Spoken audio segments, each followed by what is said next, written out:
नमस्कार, आप देख रहे हैं एटीएन लाइव और मैं हूं चंदन। इधर बिहार विधानसभा चुनाव की जैसे ही अधिसूचना जारी हुई तो तमाम नेताओं में होड़ सी लग गई और उनका दौरा जो है वो बिल्कुल तेज़ी से शुरू हो गया।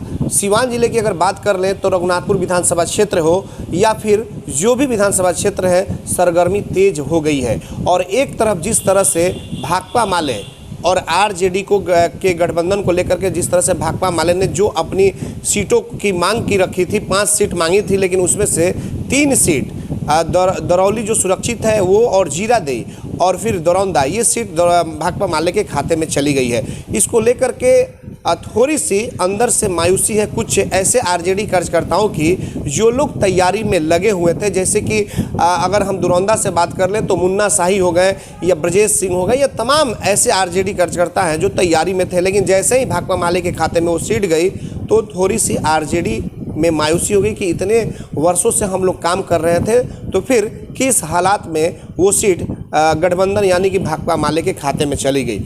अब रघुनाथपुर विधानसभा क्षेत्र की अगर बात कर लें तो भाकपा माले की जो दावेदारी थी वो रघुनाथपुर विधानसभा क्षेत्र में भी थी कि वहाँ से हमें टिकट दिया जाए। लेकिन आपको बताते चले कि वहाँ के जो वर्तमान विधायक हैं हरिशंकर यादव, वो शहाबुद्दीन को भगवान मानते हैं और इसको लेकर के कहा जाता है कि मोहम्मद शहाबुद्दीन भी चाहते हैं कि वहाँ से हरिशंकर यादव को ही टिकट मिले। और ऐसी कयास भी लगाई जा रही है कि अब जो टिकट का फैसला होगा, जो ऐलान होगा, वो हरिशंकर यादव के नाम पर सहमति हो सकती है। लेकिन इसके बावजूद कई ऐसे आरजेडी कार्यकर्ताओं के नाम हैं जो कि उनके खिलाफ चुनाव लड़ने के लिए तैयार है, यानी कि हरिशंकर के खिलाफ रघुनाथपुर से वहाँ से भाग्य आजमाएंगे तो कहीं ना कहीं आरजेडी को थोड़ा सा नुकसान हो सकता है। और ऐसे में जो नाम है, राजेश यादव है, मोहम्मद कैफ है, 2-4 नाम है, लेकिन क्या होगा यह तो खैर आने वाला समय बताएगा। राजेश जी अभी हमारे साथ मौजूद हैं। राजेश जी, आप लोग आरजेडी के लिए लगातार काम करते रहे हैं, अब ऐसी क्या परिस्थिति हो रही है कि आप हरिशंकर यादव के खिलाफ निर्दलीय चुनाव लड़ने के मूड में हैं आप? देखिए, बहुत बहुत पहले आपको धन्यवाद। आपके जितने श्रोता चैनल के माध्यम से आपको देख रहे हैं, बहुत बहुत सबको धन्यवाद। मैं किसी के विरोध में और पक्ष में नहीं हूँ, मैं लोग की मानसिकता के खिलाफ हूँ। जो जनता के सेवा करने के लिए लोग विधायक बनते हैं और एमपी बनते हैं, लेकिन लोग नहीं कर पाते हैं। हम उसी को देखते हुए हम लोग चुनाव लड़ेंगे और जो स्थिति परिस्थिति बनेगी हम सबके लिए तैयार हैं, इसमें कोई दो राय नहीं है। हम लोग कल एक मीटिंग है, मीटिंग कर और निर्दल हम लोग पूर्व सांसद मोहम्मद शहाबुद्दीन साहब के साथ रहने वाले व्यक्ति हैं, उनके विचारधाराओं से मिल रखने वाले व्यक्ति हैं। हमको उसके बाद उनके बाद किसी से भी मतलब नहीं है, कोई नेता हो उसका हमको कोई मतलब नहीं है। केवल मोहम्मद शहाबुद्दीन साहब से मतलब है आपको? सबके अभिभावक हैं, सबके गार्जियन हैं, गरीबों के नेता हैं और वो हमारे सबसे अगर कहा जाए तो हमारे बाप हैं, लेकिन दूसरा का बाप वो मेरे बाप के समान है, मेरे पिता का समान है और हिना साहब मेरी माँ की समान है। अच्छा राजेश जी, ये बताइए कि अगर हरिशंकर यादव का टिकट फाइनल हो जाता है आरजेडी से, बस 1-2 दिनों की बात है, सब कुछ फाइनल हो जाएगा, उस परिस्थिति में राजेश यादव क्या करेंगे? हम निर्दल चुनाव लड़ने जा रहे हैं। पूरे मेरे माइनॉरिटी वोट मेरे साथ है। जो माई समीकरण लोग कहता है, यादव और मुस्लिम टोटल मेरे साथ है। हमने मोटा मोटी रघुनाथपुर में 3 साल कंटिन्यू मेहनत किया है। हर लोग के दुख सुख में रहने का हमने काम किया है। किसी को तबीयत खराब होता है उसमें लोग फ़ोन करता है तो उसमें हम जाते हैं, जिसका मृत्यु हो जाता है अचानक उसमें हम जाते हैं। विवाह शादी अन्य कोई प्रकार का अथी हो, हम उसमें रहने का काम करते हैं। हम नेता नहीं बनने जा रहे हैं, रघुनाथपुर का बेटा बनकर काम करेंगे। एक तरफ आपका कहना है कि मोहम्मद शहाबुद्दीन हमारे पिता तुल्य हैं और गार्जियन हैं, और आपको बताते चले कि मोहम्मद शहाबुद्दीन को हरिशंकर यादव अपना भगवान मानते हैं, तो आपको क्या लग रहा है कि अगर हरिशंकर यादव के विरोध में आप चुनाव लड़ेंगे तो कहीं ना कहीं ये तो मोहम्मद शहाबुद्दीन के खिलाफ आप चुनाव लड़ रहे हैं? ये बात जान लीजिए कि अगर हम आपको बंटी जी आपको हम भगवान मान लें तो ये होने नहीं जा रहा है। मुंह से लोग बहुत कुछ भी बोल देता है, उससे नहीं फर्क पड़ने वाला है। वो अगर उनके लिए भी भगवान है तो मेरे लिए भी भगवान है। लेकिन रह गया कि जो जनता का सेवा नहीं करेगा वो नेता कैसा? नेता को जनता बनाती है या तो नेता जनता नहीं बनाती है। हम लोग जनता के साथ है, हर युवा के साथ है, हर दुख सुख में उन लोगों के साथ रहने का काम करेंगे और आने वाले दिन में जो स्थिति परिस्थिति बनेगी हम लोग मिलकर एकजुट खड़ा होकर उसको हम निभाने का काम करेंगे। मतलब कि आपके नज़रिए से देखा जाए तो रघुनाथपुर क्षेत्र में जो विकास इन्हें करना चाहिए, जो काम करना चाहिए हरिशंकर यादव को, उन्होंने नहीं किया है। नहीं विकास किया है। उन लोगों पर केवल टिप्पणी टिप्पणी करने के फेर में रहते हैं। हमको किसी के फेर में टिप्पणी टिप्पणी नहीं करना है। हमको क्षेत्र में जाना है और जनता का सेवा करना है, जनता का बेटा बनकर रहना है, जनता का भाई बनकर रहना है। हम एक परिवार की तरह हम जनता के साथ फिर रहेंगे। जब काम नहीं किए हैं तो आपके ऊपर में भी जो बड़े बड़े जो नेता हैं, जो टिकट जब फाइनल होता है तो उसमें अपनी सहमति जताते हैं, तो उन्होंने क्यों नहीं आखिर जो टिकट मिलने की बात आ रही है हरिशंकर यादव की, तो आखिर अगर विकास नहीं किए रहते हैं या इस तरह का काम क्षेत्र में नहीं किए रहते तो फिर टिकट चेंजिंग की बात होती, तो फिर टिकट क्यों मिल रहा है? उसका जवाब बंटी जी जनता देगी। जनता मालिक होती है, जनता मेरे लिए भगवान है। अब मैं किसी को तेजस्वी यादव को मैं भगवान कह दूं अब टिकट के लिए, या साहबुद्दीन साहब को मैं भगवान कह दूं, ये मानवता का परिणाम नहीं। टिकट के लिए नहीं बोले थे, जब भागलपुर से जब निकल करके आए थे उस समय वो विधायक भी थे। अब मान लीजिए कि फ्री में लंगोटा मिल गया तो उसका क्या बुझिएगा। फ्री में उनको टिकट मिल गया तो बुझ रहे हैं कि मेरे लिए साहबुद्दीन साहब भगवान है। ठीक है, उनका विचार को मैं सहमत हूँ, लेकिन रह गया कि जनता उनके साथ एक जनता नहीं है। अगर चुनाव राजद से लड़ते हैं तो पूरी तरह चुनाव हारने जा रहे हैं रघुनाथपुर से, जान लीजिए। अच्छा, एक चीज़ बताइए कि अगर उनको आप हराएंगे तो आखिर जिताएंगे किसे? खुद मैं चुनाव लड़ूंगा,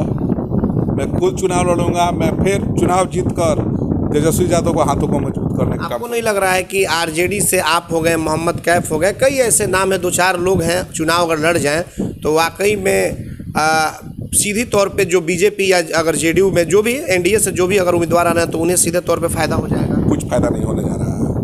अगर हरिशंकर यादव टिकट लेकर आते हैं तो केवल टिकट उनके पॉकेट में रह जाएगा, जनता उनके साथ नहीं है। टिकट तो देने वाला नेता देता है, दे, उसका हमको कोई प्रभाव नहीं पड़ने वाला है। हम लोग आपसे एक बार बात बोल दिए कि पूर्व सांसद साहबुद्दीन के विचारधाराओं से हम लोग मेल रखते हैं। हिना साहब, पार्टी से कोई आपको लेना देना नहीं है, बस व्यक्तिगत। हमको पार्टी से कोई मतलब नहीं है। आपके माध्यम से मैं पार्टी को रिजाइन दे रहा हूं, मैं पार्टी से कोई मतलब नहीं है। अगर हम लोग को जनता का कार्यकर्ता का कोई ख्याल नहीं करेगा तो हमको पार्टी से कोई मतलब नहीं है। मैं पार्टी से किसी से विधायक हो, मंत्री हो, किसी से मतलब नहीं रखूंगा। मैं जनता का यही जनता से अपील करूंगा, जो निर्दल चुनाव आवे लड़े उसको आप लोग वोट करिए, जो आपको सेवा में और आपके दुख सुख में रहता है उसको आप नेता बनाइए। आज से आप आरजेडी छोड़ देंगे? एकदम छोड़ देंगे। हम एक आपको बार बार बोलते हैं, हम एक आदमी के साथ रहने वाले व्यक्ति हैं जिसका नाम है साहबुद्दीन साहब। इसके बाद किसी दल में नहीं हूँ, साफ सुथरा बात है। तो अब क्या लग रहा है कि जैसे कि मान लीजिए कि भाकपा माले में भी आरजेडी की से जो सीट है वो दरौंदा चली गई, फिर जीरादेई चली गई, तो जो कार्यकर्ता थे जो कि पहले से वर्क कर रहे थे, कैसा वो फील कर रहे होंगे? इससे क्या कहीं ना कहीं मनोबल तो टूटेगा उन लोगों का? अपने अपने घर में बैठ कर रोएंगे। ये हम लोग कार्यकर्ता का दुर्भाग्य है कि दरौंदा देख लीजिए, जीरादेई देख लीजिए, खैर दरौली तो उन लोग का सीटिंग विधायक है, उससे कोई दिक्कत नहीं है। जो दरौंदा में हमारे मुन्ना शाही हैं, शैलेंद्र यादव हैं, के सिंह हैं, ये लोग सब मेहनत कर रहा था, जनता को जोड़ने का काम कर रहा था, लेकिन यह पार्टी नहीं देखी। आने वाले दिन में राजद और माले को वह तोड़ जवाब जनता देगी। उनको दिमाग समझ में आ जाएगा कि हाँ, जनता क्या चीज़ होती है और नेता लोग क्या चीज़ होता है, जवाब जनता देगी। सिवान से अवध बिहारी चौधरी चुनाव लड़ेंगे, आपके गार्जियन मानते हैं आप उनको, क्या होगा, स्थिति क्या होगी उनकी? मैं आपसे पहले बोल चुका हूँ, मैं ना राजद में हूँ ना किसी दल से हूँ। मैं आपसे एक माध्यम से बता देना चाहता हूँ कि जो जनता के हित में काम करे, जो जनता के दुख सुख में काम करे, उसी के साथ रहना है। हम ये नहीं कहेंगे कि मेरे गार्जियन है उनको आपको ज़बरदस्ती वोट दे दीजिए, चाहे वो मेरे अपने हैं, नहीं। जो जनता के साथ स्टैंड बन के खड़ा रहे उसको आप लोग वोट दीजिए, उसको विधायक बनाइए, उसको पटना भेजने का काम करें। एक बार हरिशंकर यादव ने कहा था कि कुछ लोग जो हैं वो भले ही वो आरजेडी के तौर पे कार्यकर्ता हो या जो भी हो, कुछ लोग ऐसे हैं जो बीजेपी के एजेंट के तौर पे वो लोग आ रहे हैं यहाँ पे चुनाव लड़ने के लिए, तो क्या आपको भी माना जाए क्या? हाँ, मानिए, कोई दिक्कत नहीं है। हम लोग बीजेपी के एजेंट हैं।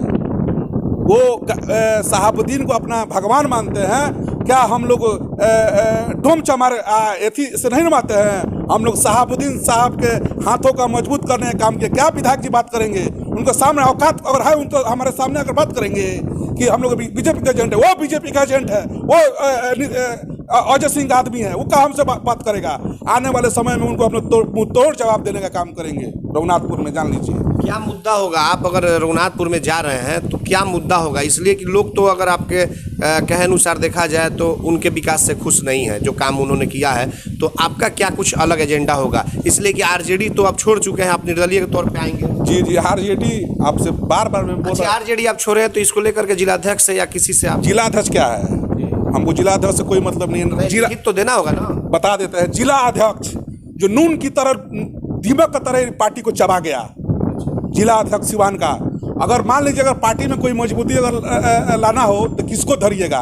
कोई नेता है सिवान में? कोई नहीं है। सब लोग अपना रोटी सेकने के चक्कर में है। आने वाले दिन में इस पार्टी को बर्बाद लोग कर देगा, इतना जान लीजिए। अब बिहारी चौधरी भी है। अच्छा, तो हम तो बड़े नेता नहीं है कि हमको लिखित देना पड़े। हम राजद का एक छोटा सा कार्यकर्ता थे।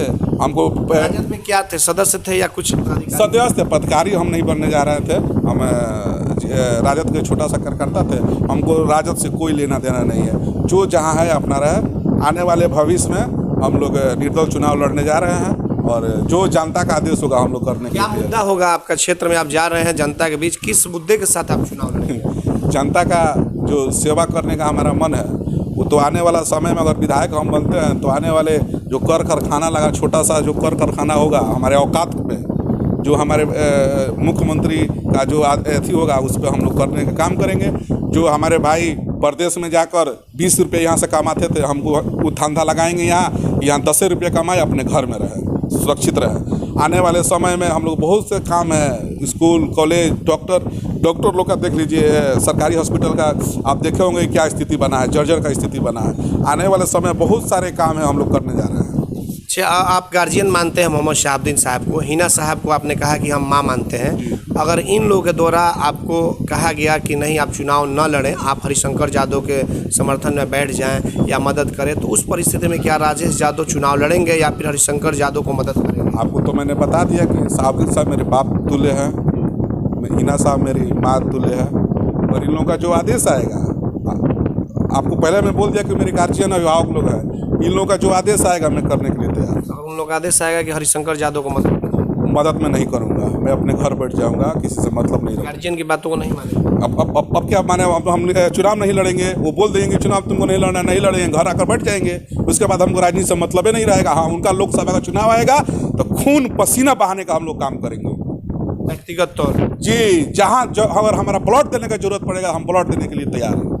अच्छा, इतने क्यों नाखुश हैं आरजेडी से, ये समझ में नहीं आ रहा है। राजेश यादव काफ़ी पुराने रहे हैं, जब भी ज़रूरत पड़ा है आरजेडी को एक पैर पे खड़े भी हुए हैं, लेकिन आज राजेश यादव में वो मायूसी देखी जा रही है पार्टी को लेकर के। आखिर ऐसा क्यों? देख लीजिए बंटी जी, दरौंदा की स्थिति देख लीजिए, जीरादेई का स्थिति देख लीजिए, रघुनाथपुर में स्थिति बहुत दयनीय स्थिति हो गई है। पार्टी कार्यकर्ताओं को नहीं देख रही है, केवल माल देख रही है। कोई पार्टी हो, माल देख रही है, रुपया दीजिए टिकट देते हैं। ये कौन सा सवाल हुआ भाई? 20 साल से हम पार्टी में लगे हैं, 20 साल सेवा कर रहे हैं। अगर छोटा सा भाई कोई मीटिंग भी होता है तो आदमी पैसा देने का आदमी काम करता है, उसमें समर्थन देने का काम करता है, उसमें कार्यकर्ताओं को ले जाने का काम करता है। लेकिन जो पार्टी की स्थिति बनी है, आने वाले भविष्य में क्या होता है अभी तो जनता बताएगी। मतलब कि पैसा लेकर के टिकट दिया जा रहा है? अरे ये एकदम स्वाभाविक सी बात है। हमसे 1.5 करोड़ रुपया मांगा गया था पटना में, तो आपको टिकट देंगे। ये कौन सा कार्यकर्ता है भाई कि हमसे 1.5 करोड़ रुपया जैसा बढ़ेंगे? हम भाजपा का, जदयू का टिकट नहीं खरीद लेंगे या आपके हम टिकट खरीद आप में तेल लगाने जाए? नहीं, ये नहीं होने जा रहा है। आखिर ये पैसा कौन डीलिंग कर रहा है? अब छोड़िए, अब कौन कर रहा था, क्या कर रहा था, सब मैं पार्टी में हूँ ना, पार्टी से कोई मेरा ताल्लुक है। कहा जाता है कि आरजेडी गरीबों की पार्टी है और इस तरह से मोटी रकम टिकट देने के कोई गरीबों की पार्टी नहीं है। सबको लूटने का काम होता है, जनता को लूटने का काम होता है, कोई गरीब की पार्टी नहीं है। जी, एक चर्चा चल रही है जोरों पर कि सिवान विधानसभा से ओम प्रकाश यादव आ सकते हैं, और ऐसे में देखा जाए कि आरजेडी से अगर अवध बिहारी आएंगे तो दोनों समधी अब आमने सामने होंगे। उस परिस्थिति में क्या हो सकता है? आपको क्या लग रहा है? रीढ़ का हड्डी टूट जाएगा राजद का। यार मान लीजिए कि अवध बिहारी चौधरी भी यादव हैं और हमारे माननीय पूर्व सांसद ओम प्रकाश यादव भी यादव हैं। भाई कंपटीशन खराब होने जा रहा है सिवान में। 2 यादव में लड़ाई होगा तो भाई जिसका अपना जनता में पकड़ होगा वो चुनाव जीतेगा। जिसका जनता में कमजोर है चुनाव आपको क्या लग रहा है किसकी पकड़ ज्यादा है? ये हमसे इस पर टिप्पणी नहीं होगा। और तो अवध बिहारी चौधरी तो पुराने नेता है और सिवान के राजनीति के लिए अभी पितामह कहे जाते हैं, तो उनका पलड़ा तो भारी हो सकता है। इसमें पितामह कहे जाते हैं, मानते हैं, लेकिन पलड़ा भारी है। इसमें 15 साल से चुनाव तो हार रहे हैं ना, देख रहे हैं हम।